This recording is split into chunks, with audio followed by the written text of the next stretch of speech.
কিন্তু খুবই সহজ। ভিডিওটি শুরু থেকে শেষ পর্যন্ত দেখার অনুরোধ রইল। ডিম কষা বানানোর জন্য আমি ডিম সিদ্ধ করতে বসিয়ে দিয়েছি।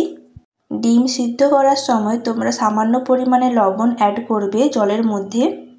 এতে কি হয়, ডিমগুলো ভালো করে ছাড়ানো হয়, খোসাটা ভালো করে ছাড়ানো যায়। আমি সমস্ত ডিমের খোসা ছাড়িয়ে নিয়েছি। এরপর আমি ডিমটা ভালো করে ম্যারিনেট করে নেব সামান্য পরিমাণে লবণ, হলুদ আর লঙ্কা গুঁড়ো দিয়ে। তোমরা চাইলে ডিমটি ভালো করে 2 সাইড করে চিড়ে নিতে পারো, এতে কি হয় মশলাটা ভালো করে ঢুকে যায়। আমার এখানে দেখো ডিমটা ভালো করে মাখিয়ে নিয়েছি। এরপর কড়াইয়ে তেল দিয়ে তেল গরম হয়ে গেলে একে একে ডিমগুলো আমি ভেজে নেব। এখানে আমার সমস্ত ডিম ভাজা হয়ে গেছে। এরপর আমি ডিমগুলো তুলে নেব। আর ডিম কষা বানানোর জন্য আমি যা যা নিয়েছি পেঁয়াজ কুচি, টমেটো, কাঁচা লঙ্কা আর আদা রসুন বাটা। এবার ওই তেলের মধ্যে দিয়ে দেবো গোটা গরম মশলা, জিরে আর তেজপাতা। দিয়ে হালকা ভাজা ভাজা হয়ে গেলে দিয়ে দেবো পেঁয়াজ কুচি।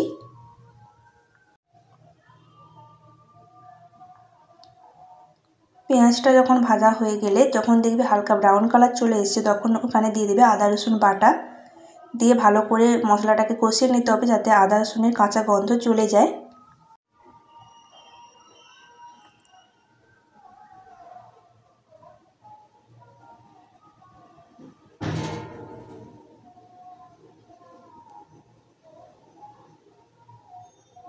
আদা রসুনের কাঁচা গন্ধটি চলে গেলে এরপর দিয়ে দেবো টমেটো কুচি আর কাঁচা লঙ্কা। দিয়ে ভালো করে নেড়ে চেড়ে ওপর থেকে সামান্য পরিমাণে একটু লবণ দিয়ে দেবো যাতে কি হয় টমেটোটা ভালো করে সিদ্ধ হয়ে যায়। এরপর দিয়ে দেবো গুঁড়ো মশলা।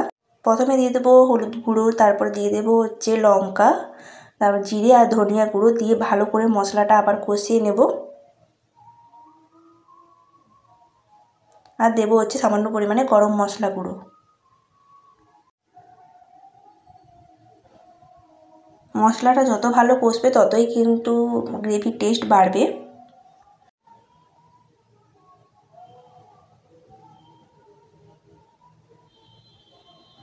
এবার সামান্য পরিমাণে জল দিয়ে আবার ভালো করে মশলাটা কষিয়ে নেব।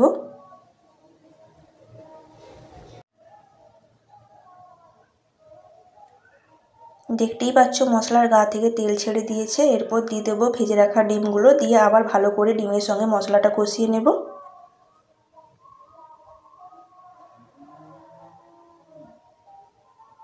দেখুন ভালো করে কষানো হয়ে গেছে। এরপর পরিমাণ মতো জল দিয়ে ঢাকা দিয়ে কিছুক্ষণের জন্য রেখে দেব।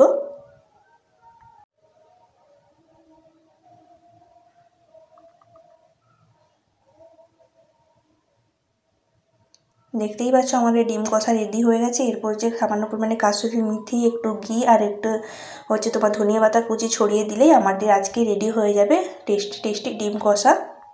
তো আজকের ভিডিওটি তোমাদের কেমন লাগলো অবশ্যই কমেন্ট করে জানাবেন। আর একবার হলেও এটা ট্রাই করবে, খেতে কিন্তু অসাধারণ হয়। যদি ভিডিওটি ভালো লাগে অবশ্যই like, comment, share and subscribe করতে ভুলবেন না। আর পাশে থাকা বেল আইকনটি অবশ্যই প্রেস করবে, তবে আমার পাঠানো সমস্ত ভিডিওর নোটিফিকেশান তোমাদের কাছে সহজেই পৌঁছে যাবে। তো আজকের মতো এখানেই, দেখা হচ্ছে নেক্সট ভিডিওতে। সবাই ভালো থাকবেন, সুস্থ থাকবেন এবং সাবধানে থাকবেন। Thanks for watching.